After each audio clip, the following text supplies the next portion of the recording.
Finally, the time is upon us, and by upon us, I mean about a year or so away. That's right, James Cameron's long-anticipated Avatar 2 is finally set to hit the big screen on December 16th, 2022. Now I know that this can be a bit of a letdown on account of the fact that the film was more recently set to be released just a few months from now, on December 17th, 2021, but got sadly pushed back yet again. But we as fans have waited this long. I think we can wait one more year as long as the movie holds up to the bar that is set for itself. In the first movie, we were introduced to the Na'vi, the tribal inhabitants of the planet Pandora, who have a connection with their world that runs deeper than Olive Garden's never-ending pastable. The ways of their people were so enchanting that it even turned one of their biggest threats into their biggest assets. Jake Sully was a former soldier from Earth who had been sent among the Na'vi as part of a recon mission.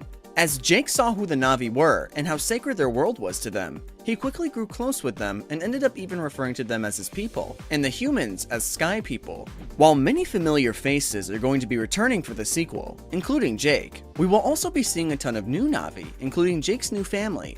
In fact, there was already a picture released that immediately gained some fame, because it shows the group of young actors and actresses who are going to be responsible for bringing the children in Avatar 2 to life. For instance, we know that Jake is going to have multiple children, and that his eldest child, whose name is said to be Nitium, is going to be portrayed by Jamie Flatters. Meanwhile, Britton Dalton is going to be playing Loak, the second-born child, and the youngest, Tukitri, is going to be acted out by the young Trinity Bliss. As soon as the picture featuring them and a few other children surfaced, the world was ecstatic. And with this picture being released, we also got a pretty good amount of information about what we can expect to see in this movie, including an idea of the direction the movie will be going in. We know that the plot of the sequel is going to be set around, or involve, a second invasion from the RDA, the same greedy mercenaries that sent Jake to spy on the Na'vi. According to the few plot details that have been released to the public, the sequel is set to take place 12 years after the events of the first film, which ended with Jake's consciousness being transferred through the Eywa into his Na'vi avatar permanently. Since then, Jake and Neytiri settled down together and started a family of their own. However, their peaceful lifestyle is uprooted and threatened again when the RDA returns to Pandora once again, looking to conquer the world for its resources. Some are concerned that the plot is going to be too similar to that of the first film, but hopefully, if that's the case, the new characters and Jake's new lifestyle will add enough to the plot to make it feel fresh and new, instead of a rehashing of the first film. Just like in the first movie, the sequel will see Jake and Neytiri doing whatever they must do to ensure the safety of their family as well as their tribe, which supposedly means that they are going to end up leaving their jungle and exploring different lifestyles and regions of Pandora, as well as other tribes that we haven't seen from the original Avatar. Now, even though the plot of the sequel is being closely guarded, the little information they have released has left us expecting to see a lot of new aspects of the Na'vi's culture. Some even believe that we'll be exploring some of Pandora's 13 other sister moons that orbit the same planet Pandora orbits, or even the gaseous planet itself, Polyphemus. And another pretty cool thing? Avatar 2 is the first movie ever to use motion and performance capture technology underwater. That's right, any scene that we see happening underwater will actually have been shot underwater. In fact, the first Avatar film could have only ever happened through the use and invention of performance capture tech. There is absolutely no way the movie would have looked as good as it did when it was released in 2009, had they not come out with the technology. The same exact thing can be said for James Cameron's sequel, especially knowing that he planned from the very beginning to explore more of the world around the Na'vi on Pandora that we haven't seen yet. This meant he would need some newer upgraded technology to bring his ideas to life. And one of the main environments that he wanted to explore was an underwater ecosystem. And from the very beginning, he was against using CGI to create the world that he wanted the audience to see. This meant he had to help develop the software that would allow them to safely and effectively shoot scenes underwater while using performance capture tech. This means that Avatar 2 is going to explore a territory of the film world that is yet to be explored. It's truly going to be a work of art, and it's not even going to be the last one. Cameron has stated on countless occasions that the Avatar saga is going to span across 5 films, which means more deep dives into that universe for us. He really wanted to go big with this one. With the idea of more sub-stories being revealed over 4 more movies leaves quite a bit to the imagination as to where they'll go with the franchise as a whole. But with movies that have fan bases as large as Avatar, there are literally countless predictions as to where the saga will take us. In fact, there are 3 very popular ones out there that are actually very likely to happen in the rest of the saga. The first very strongly supported prediction actually has us looking at why humans would come back and reinvade Pandora. The prediction goes that for some reason, Earth is no longer a viable source to live on. Something that scientists in real life are beginning to predict is that at some point in the future, Earth is no longer going to be inhabitable by humans. There are many different reasons that could cause this outcome, whether it be some sort of nuclear fallout or something relating to the way that we've been treating our planet. But in either way, it's likely that it's not going to sustain us forever. And a lot of people believe that this future is going to bleed into the Avatar cinematic universe.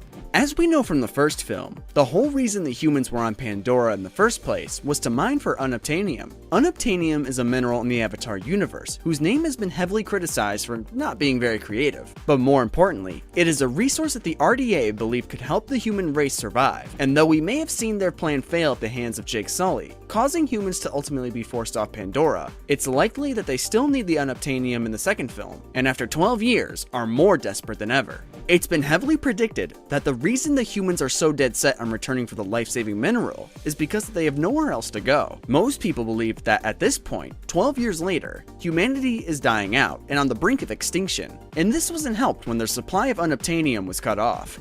So now, the last remaining humans are back with a vengeance and nothing left to lose.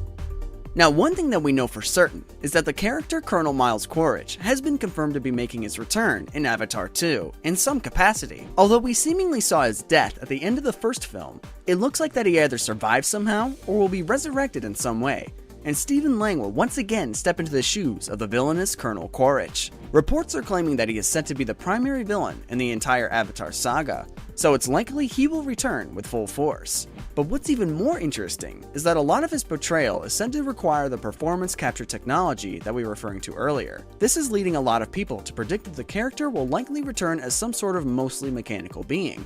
Think Star Wars. Though Vader was still human at his core, he was unable to function without his robotic limbs and breathing apparatuses. This is what many people believe is going to be the case with Quaritch. Obviously not to the exact specifications of Darth Vader though. He will most likely have lost a lot of function in his body after the fight with Jake and Neytiri, but his heart somehow remained beating. It is assumed that what was left of him would be placed in some sort of robotic suit, and he would survive as a half-human, half-machine, whose only agenda is revenge on the Na'vi, who made him that way. Last but not least, the final prediction is actually not just for Avatar 2, but the Avatar saga in general. A lot of people are acknowledging how many different storylines you can fit into a franchise spanning across 5 films, and a lot of fans are hoping that they don't keep reusing the same antagonists and plot lines throughout the series. Lucky for them, it's likely and heavily predicted that the humans will not be the only threat to Pandora and the Na'vi throughout the series. As we know, it's been reported that Cliff Curtis is set to play the leader of a new Marine Na'vi clan that is going to be called the Metkayina. And people are thinking that since the different Na'vi clans don't usually associate with one another, it's likely that not all the varying tribes share the same ideals. What's cool about this is that it's leading fans of Avatar to predict 2 concepts for the future of the film. One of which is that a hostile tribe somehow falls under the influence of Colonel Quaritch and ends up becoming a serious threat for Jake, Neytiri, and their people. Another reason that a different tribe of Na'vi might turn against Jake is simply because he wasn't born a Na'vi. Sure, he is a full-blown member of their species now, but he was originally a human, and it wouldn't be uncommon for another tribe to find him and his family not to be pure. This could lead to a clashing conflict among the Na'vi themselves. The other major prediction in terms of an exterior threat might not even come from Pandora itself. Some people believe that the threat caused by the RDA might prove to be too serious, and little do the humans know, is that the Na'vi could potentially use the human space travel technology to escape Pandora, since they now have a former human, Jake Sully, on their side. This would give us a chance to explore the 13 other moons around Polyphemus, which is something that a lot of audience members are really hoping for. No matter how it happens, over the course of 5 movies, it is safe to assume that we will be coming across threats to Jake and his people that aren't human. At least, we hope so. No matter how you look at it, Avatar 2 is set to be one of the greatest films of the past 10 years, and it's still over a year away. And that's saying something. In terms of anticipation, it's clear fans have been waiting for what feels like forever for the sequel to its 2009 predecessor, but it's going to be worth the wait to see all of what Pandora has in store for us. But what do you guys think? What do you want to see throughout the Avatar saga? Let us know in the comments. That's all, Disney fans. Let us know what you thought of this video in the comments. And like and subscribe for more magically packed videos.